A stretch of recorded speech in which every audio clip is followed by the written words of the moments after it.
পাকিস্তানের ইমরান সরকারের কাউন্টডাউন শুরু হয়ে গেছে। বলা হচ্ছে অবিশ্বাস প্রস্তাবের সামনা করার আগেই ইমরান খান ইস্তফা দিতে পারেন।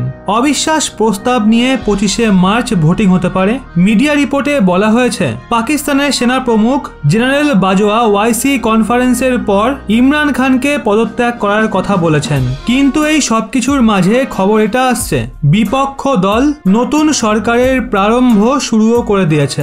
এর দরুন বিপক্ষ দল শাহবাজ শরীফকে প্রধানমন্ত্রী বানানোয় সহমত হয়ে গেছে। বলে এটাও হচ্ছে যে এই সরকারে বিলওয়াল ভুট্টো বিদেশ মন্ত্রী হবেন এবং মারিয়াম নওয়াজ গৃহমন্ত্রী হবেন। এখন এখানে আপনাদের এটা জানা জরুরি, আসলে শাহবাজ শরীফ কে, যাকে প্রধানমন্ত্রী বানানোর জন্য ইমরান খানকে সরানো হচ্ছে। আপনাদের এটাও বলবো শাহবাজ শরীফ কাশ্মীর এবং প্রধানমন্ত্রী মোদীকে নিয়ে কি বয়ান দিয়েছিলেন। শাহবাজ শরীফ পাকিস্তানের পূর্ব প্রধানমন্ত্রী নওয়াজ শরীফের ভাই। শাহবাজ পাকিস্তান মুসলিম লীগ নওয়াজের প্রমুখ আর বিপক্ষের নেতাও। এর আগে শাহবাজ শরীফ পাকিস্তানের পাঞ্জাব প্রান্তের 3বার মুখ্যমন্ত্রী নির্বাচিত হয়েছেন।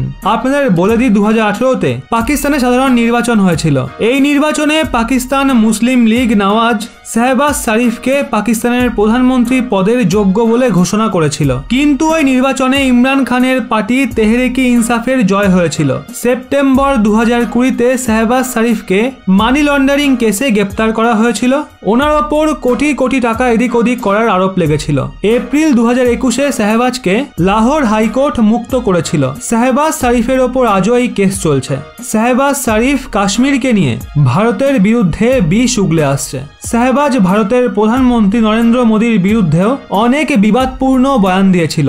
মোদী সরকার কাশ্মীরে অত্যাচার করছে। একটা বয়ানে তো শাহবাজ শরীফ এটা পর্যন্ত বলে দিয়েছিল, ভারত যখনই G20 দেশের বৈঠকে যায় তখন আমার মনে তীর বিঁধে যায়।